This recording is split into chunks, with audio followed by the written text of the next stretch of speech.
Hello there, everyone. We're back again because we have a lot to unpack from the interview with the Commissioner, and in general, we will take now a deeper dive into Europe's pitch to boost the startup scene. I mean, for years, Brussels and startups, they were kind of strangers to one another, but I have the feeling that they're warming up to each other with earlier the EU Inc. regime and other initiatives in the making, as we have heard from the Commissioner. We will do that with a couple of esteemed speakers. First, we have Maya Noël, Chief Executive Officer at France Digital. We have Uli Grabenwachter, I hope I pronounced that correctly, Deputy Chief Investment Officer at the European Investment Fund. And this one is even more difficult, Anna Krzyżanowska, advisor at the Commission Startup and Scale-up Task Force. We're almost to the end. We have a Q&A session on this one, so feel free to chime in with your questions, not a statement. Yeah, it's something that wasn't really touched upon or just briefly touched upon in the interview with the Commissioner. Recently, the Commission came up with the famous EU Inc. proposal, the idea that there is one single set of rules for startups so that they can easily scale across the bloc. I want to start with you, Maya, on that. The France Digital has been very vocal about the EU Inc. regime and about the proposal. Well, it's now on the table. Do you like it, yes or no? Yes, actually, we really welcome the proposition from the Commission. I think it's more ambitious than what we thought or fear, maybe. But no, it's a very good start. Now we just need to go fast, and this is the first thing. We really need to implement it as fast as possible so that our company can really use it, because when we are talking about it with our members, some of them were asking for that like 8 years ago already, so now we have to go fast, but it's the right ambition. Yeah, and is there something that you were like, this is not less ideal in the proposal? I think that it's better to really focus on what is the best and what we really need to keep into that proposition. And I think that in the proposal, what is very interesting is the way that it's fast to create a company in less than 2 days with less than 100 euros. It's something that we need to keep. Also, we need to keep this. It's very interesting about the stock option framework. It's a good way that we can align the tax issue about that point. And also we really like to, one proof in one country is the same for the other, and also there is no need to go physically in other countries to open the office. All those things are very positive, and I think that we should focus on keeping it. Yeah, just focusing on speed. So we can go fast. Speed implementation, exactly. And speedy setting up a company. Anna, I want to go to you. The task force, the Commission's task force for startups and scale-ups, it's relatively new, and I can imagine that the EU Inc. proposal was one of the first big things that you worked on. Can you walk us a bit through how this task force works and how you really brought this proposal together and how it was envisioned? With pleasure. You said that the Commission is not a startup. It's not. The task force is a startup, to the extent you can have one in public administration. When Commissioner Zahaeva became the first Commissioner for Startups, we realized fairly quickly that it is not a single bullet kind of approach, that we needed to come up with the analysis of different pillars where startups and scale-ups are facing problems. We started, as you may recall, from the perspective of the company's birth all the way to its exit. But finally, we settled up on looking at 5 pillars. The regulatory simplification, in which the flagship is the 28 regime, but also access to finance, which we're going to discuss, access to markets, which you covered with the Commissioner. But last not least, also the ease of recruiting and retaining talent into the startups, into innovative companies, and the big pillar of data services and infrastructures, which could potentially, for startups and scale-ups, reduce the costs of doing business. So that's how we created it. The task force has a coordination group, which I'm advising, and it is made out of colleagues coming from various services at the Commission, working 20% of time on the task force. Yeah. We've delivered the strategy.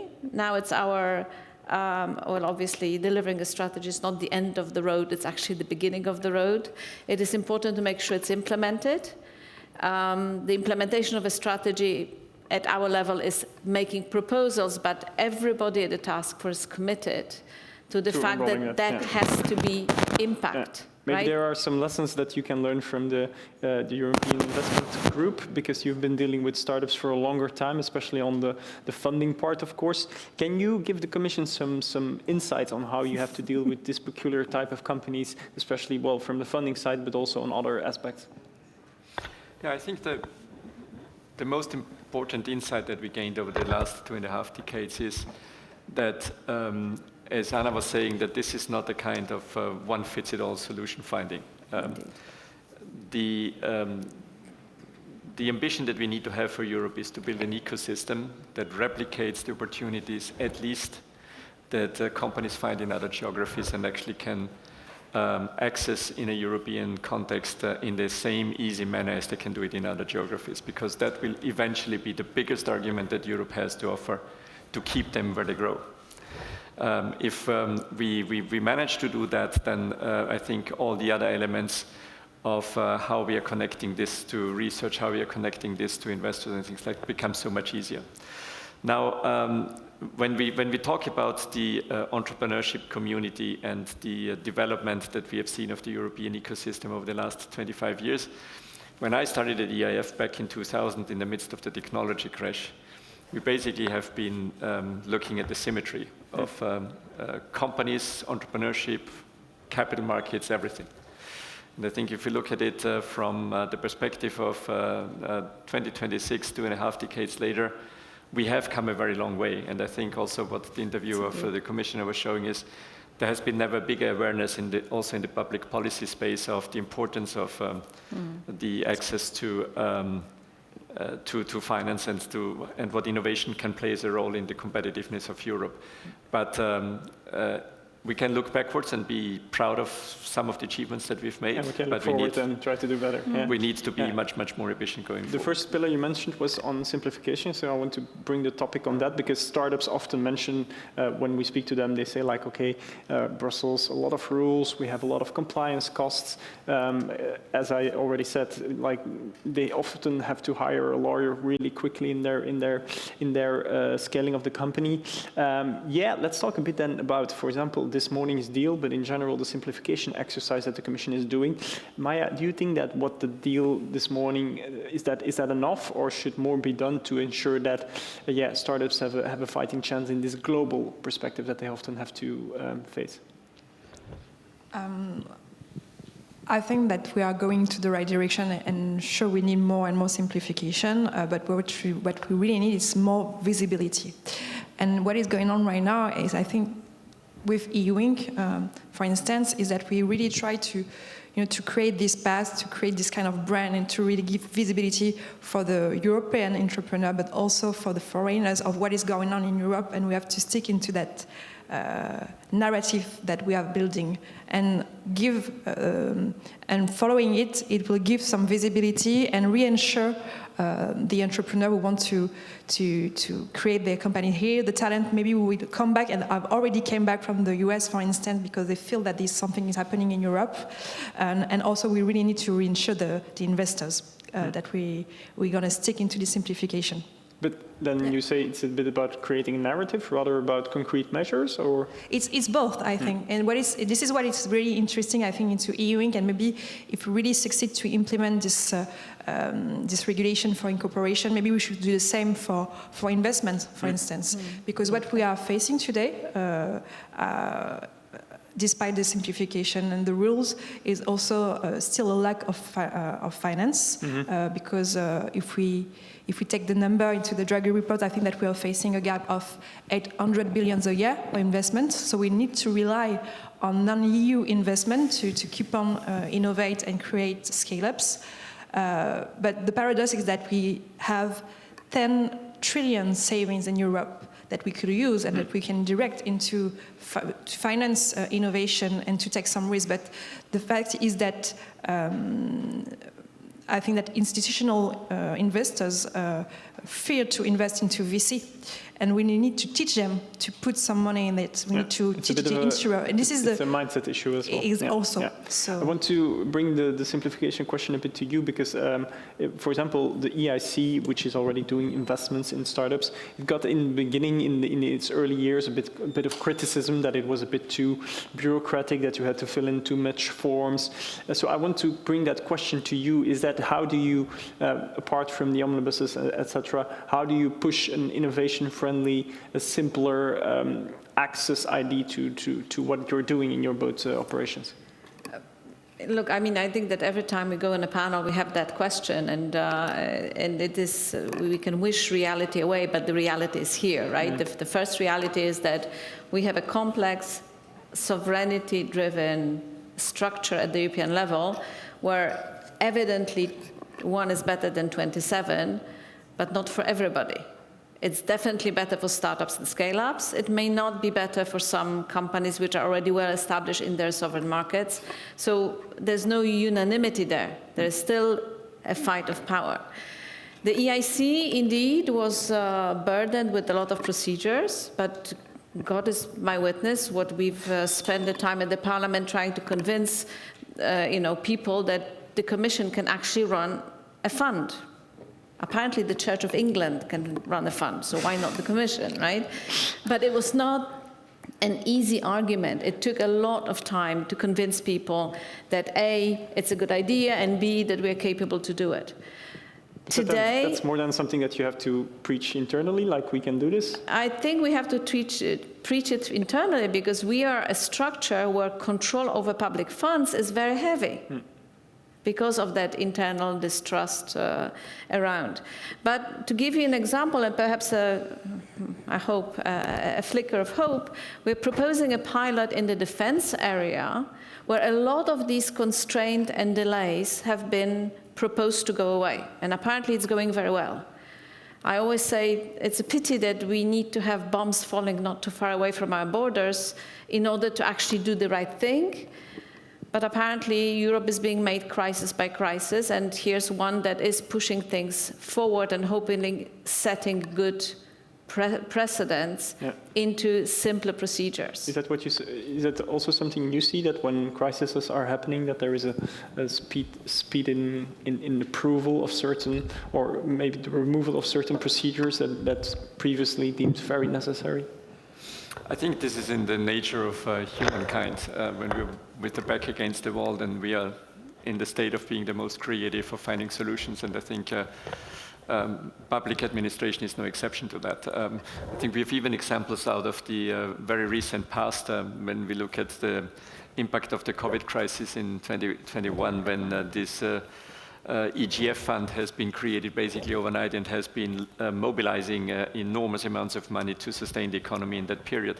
So I think there's enough history that the type of initiatives that need to be taken when it comes to really binary situations, that this impetus is there. Obviously, we are in 2026, and basically over the last couple of years, we are coming to insights that this type of mindset for the European project, for the European vision, is more important than ever. And I think the turns that need to be taken in terms of enabling and fostering a level playground for companies that are bringing about this innovation that the competitiveness of Europe is depending on, this is more important than ever. Yeah. I want to shift a bit to funding, because as we already mentioned, like the late stage funding and the funding gap is still very much there. Recently, there is increasingly this idea that you need some public money to draw in private capital. We've seen that with the EIC, and of course the EIF is also doing that. I want to know, like, where do you strike the balance there, and how do you ensure that the balance is correct, but also that you really bring these private investors on board, especially when you work with bigger tickets, like with the Scale Up Europe Fund? What's the idea there to have that balance right? Well, there are two ways in which the Commission can support this journey, technology into market. One is through our normal system of grants and the grants plus equity in the EIC as it developed over time, where we do invest. we want part of that investment in research to come back to the European funds. So we've created that lever, but most of our work is still supported by grants. That is a long discussion. How can we make it more agile? How we can make sure that we always get the right instrument, whether this is procurement or grant or price or equity investment. So I'm hoping that for the next programming period within the European Competitiveness Fund, there will be more flexibility in order to better adjust.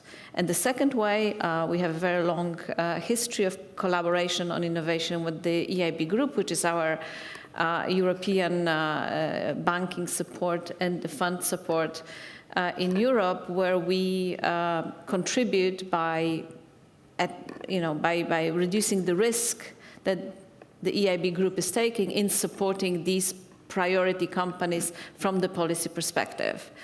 And we have a long history. It started with many years ago with the risk-sharing finance facility, Innofin. Then during the crisis, because crisis really mobilized people, we had the Juncker plan and the guarantees, and that is going to continue in addition to the initiatives that the EIB group is doing also on their own. Yeah. We're hoping that this is bringing sources of financing which are complementary, but for the future we really want it to be easier to find, compare, and access the right type of financing, and to make sure that there is not a promise, but a possibility of the follow-on financing. So we don't have this stop-go process where a team gets a grant and then what, right? Yeah. I mean, there's no pool of funding after that. Maya, are there some lessons to learn from France there? Because in France we've seen, for example, BP France is a very active investor, some other public programs as well. What can you maybe tell Brussels about how Paris is doing and is doing that?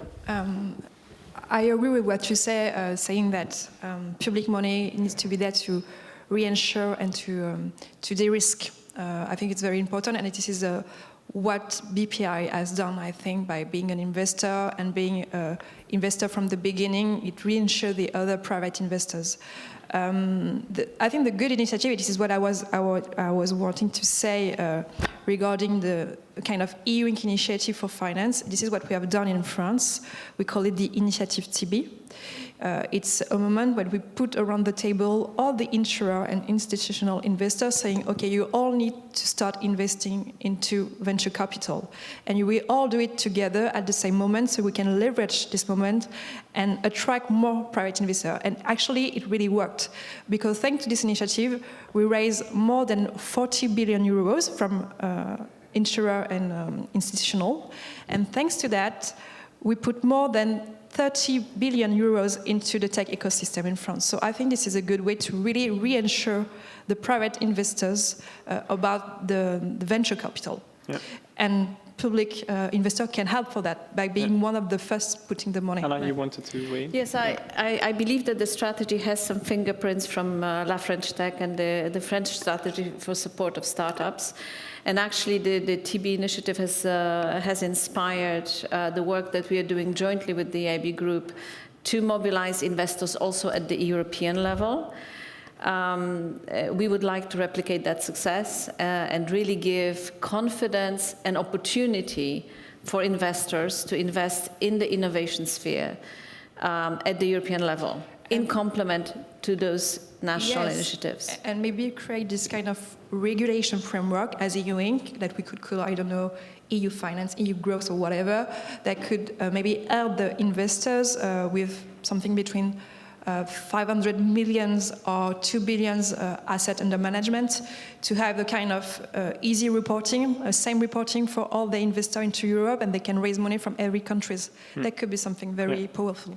I want to bring the topic on procurement. We already raised it with the commissioner, this idea of it may be better than having your first investor is having your first client, and a government is maybe always a good first client to build your customer base. Uli, you're of course not in the driving seat there drawing up the policy, but does that sound like a good idea to you to really press governments to procure more from startups? I think it's a necessity. if we want to have a flourishing entrepreneurship in Europe, that the companies that come out with technology, with innovation, with products that are based on it, find in their home markets responsiveness to that. It's very complicated to conquer markets on a global basis if you're not successful in doing that in your home markets. And I think this is an awareness that we need to build in the socioeconomic system in Europe as a whole. On the government side, obviously, because that is the first and most logic choice, that they would engage with entrepreneurs and companies that are growing out of the ecosystems as customers. But also on a more broader level, when we look at the economic tissue of any economic actor in a European context, needs to be aware that any trade relationship that we build within Europe, anything that brings forward European technology companies in their home market, ultimately strengthens the ecosystem in which they themselves operate. Yeah, Anna, if we speak about procurement, we already heard the commissioner who said that she's not in favor of hard targets for government, rather incentivizing governments to do that. Can you elaborate a bit on what that could look like, incentivizing governments to procure from startups? Well, there's a regulatory framework for public procurement, which procurers consider quite complicated. So the first thing is to really make sure that it's adjusted to the needs of people. And like everybody in this room and every minister that I've ever met considers themselves an innovator, but the willingness to be an innovator in a company or in a government needs to trickle down to people who take decisions. Now, the people who take decisions at the procurement level are low-level officials. They are easily fired, and they are really scared. The more legislation we provide them, the more difficult it is actually for them to justify their decisions, except the obvious ones. Nobody's ever got fired for buying from Microsoft, right? So we really need to get out of this, predictable spiral, which always ends up that we buy either the cheapest or the most predictable product, neither of which may be a startup product. So we really want to work in this review of the public procurement directive, not only on the regulatory framework, but also by providing examples of innovative procurements within the government area. And there is the entire work under our interoperability portal that showcases such companies. So people can actually go and see them. Then should I see that a bit as a set of best practices of how to do it, or a gallery or a showcasing? It's like a catalog, right? Yeah. I mean, I know the catalogs, we are in the AI week, so perhaps talking about catalogs doesn't give us good reputation. We will work with more modern tools to make sure that people can get access to that. It's not a paper catalog, I may hope. It's not a paper catalog. But it's still a catalog, right? But we are working on it. We're working on different ideas. Let me just one more thing, super because quick. procurement from the public sector, even though this is half of European GDP going through the public purse, is only half of the story. But the most important is the mobilization of corporates to buy from startups. Yeah, we've heard that from the commissioner as well. And we are working on that. Maya, I know that France Digital is very vocal also on procurement. What you hear here, is that something that makes you happy about procurement in Europe? And I think we are going to the right direction, but I think that we shouldn't make a difference between innovative procurement and the other kind of procurement. I think that today, for the public procurement, the public buyer have to consider when they are buying something the innovative part of it every time, and also they have to question the procurement about the resilience and the sovereignty will give to Europe with that. What I want to say is that it's very important to leverage the public procurement, even if it's only 16% of the GDP. I think the public buyer has to be an example for that. And also I think that we really need to assume a kind of European preferences. And with binary criterions that could help to really have some European company to, and not because they are startups, because actually the fact today about tech companies and the company that we are representing at France Digital is that they are not only startup right now. I think that we are existing for more than 15 years now, and we do have some potential tech champions like OVH on the cloud business, for instance. But they are still very small comparing to the hyperscalers. I mean, even if they have more than 1 billion revenues a year, it's still too small. And to be sure that they could win the competition in terms of procurement, we really need to find a way to buy European. To buy European for them. I want to turn to the audience for a moment, because I see on all the faces looking not at their smartphones that you're burning to ask a question. So, are there any questions in the audience? There are microphones around. Yes, here in the front, please. If you would like to stand up and state your name and your organization. And then the question. Thank you. I'm Irina Kupianen from CSC, also representing Lumi AI Factory. And I was particularly interested in what the advisor mentioned about the importance of access to data and data infrastructure by startups. And could you please elaborate a bit more on that? Thank you. Yes, of course.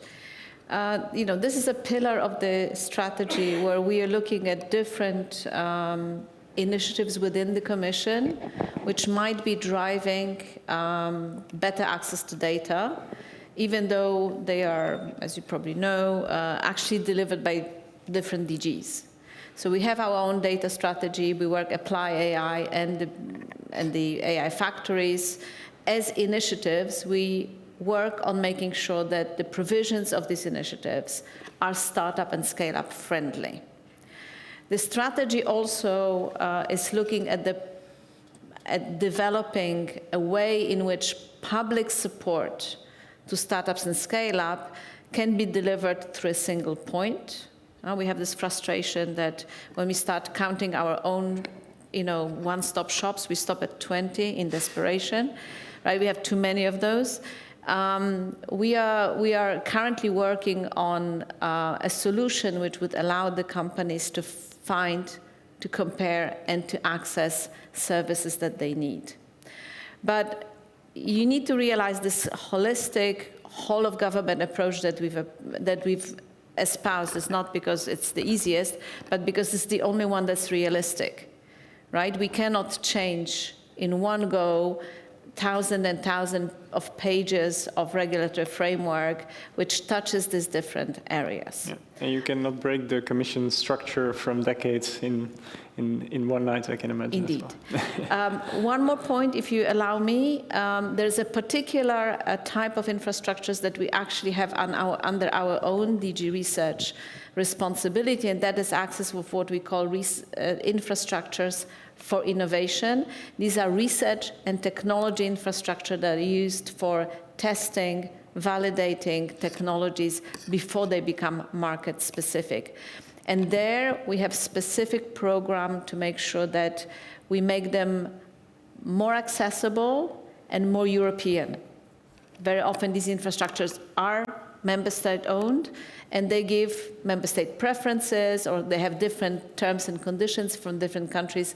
We're trying to get them through a charter to voluntarily bring into more harmonization of the terms of access. I hope that was a satisfactory answer. Any more questions in the audience? There is one totally in the back there.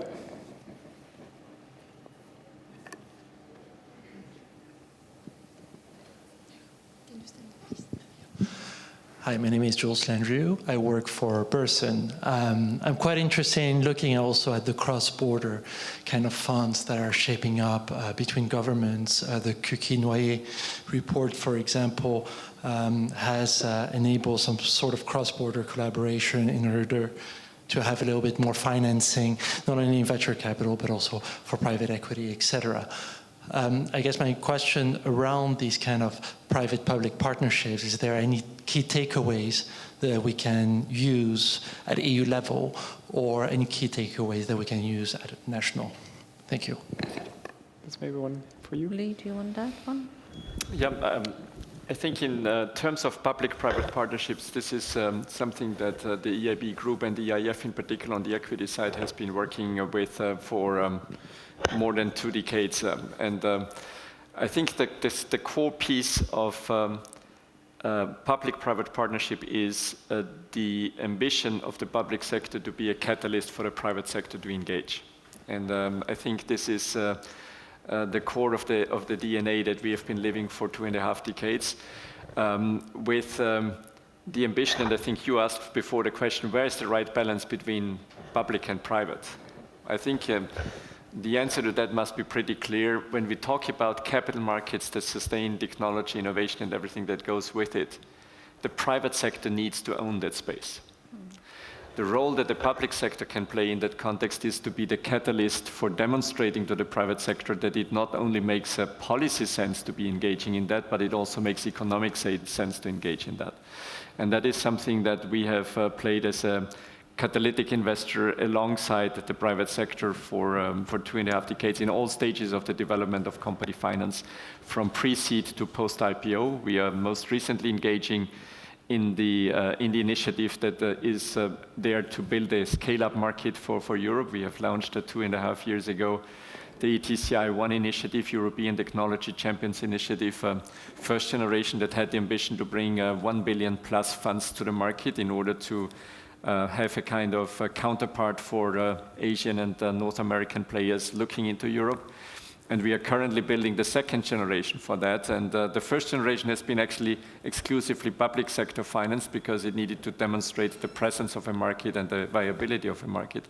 The second generation looks into what you were referring to actually use the public sector money to be a catalyst for private sector money at scale to engage in this market segment. And that's what we're currently busy with. Okay, great. I want to close off this session by one question that I'm going to ask to all of you. Startups and the Commission, it's completely, startups or EU institutions, it's completely something different. Startups have to ensure that they are still alive tomorrow, while the Commission sometimes takes years to draft a certain legislation or to put up a certain program.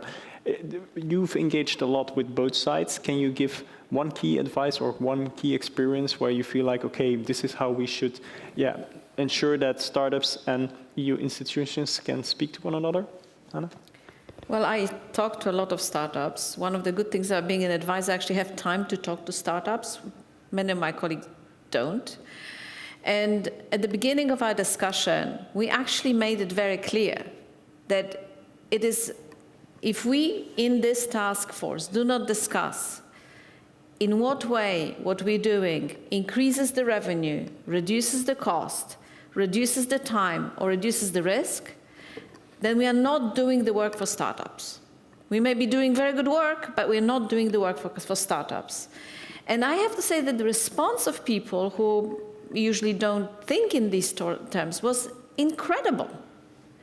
So we know, I'm not saying that we always, that we always can actually look at the impact when we're discussing, I don't know, the guidelines to mergers, that we can really, trickle it down to such impact. Yeah. But we are trying. So this is really impact-oriented. Yeah. This is really to make sure that people who draft laws, who propose financing, who write policies, think things through all the way to the company. Oli, what is your experience from the past 2 decades? How do you ensure that both worlds can speak to one another? I think it's mostly about awareness of ambition. That is important for in everything that we do and for every response that we give to the private sector trying to scale. If we look at the mindset of an entrepreneur and you ask what is ambitious enough, the answer is by default there is no ambitious enough, because anything that is short of impossible is not ambitious enough. And I think from the perspective of how we are developing an ecosystem in which the private sector can flourish, we need to have the most ambitious approach ourselves and not stopping at where we say, okay, this is a good start. When you said that, how do we deal with the 28th regime and things like that? Having a good start maybe a good start, but it is not It's not what good we enough, need to we need to live. Maya, how do you experience that struggle? How do you get the ear of policymakers? Well, this is exactly the reason why France Digital has been created 15 years ago, is to create this bridge between the startups and the institution. Even if we don't have the same timeline, what we need to do as startups is to define what we could do without the institution, and then focus on the solution and not the issue, so we can bring the solution into the institution and talk the same language. This is what we try to do. Let's hope that this panel also helps with building that bridge between the EU institutions and the startup world. Thank you very much, Anna, Maya, and Uli, for bringing here and for sharing your insights. That's very appreciated. Stay seated, because up next we will have our colleague Mathieu Paulet moderating a panel on quantum computing. Yeah, the next big thing in tech, after a quick stage change. Thank you very much. Thank you.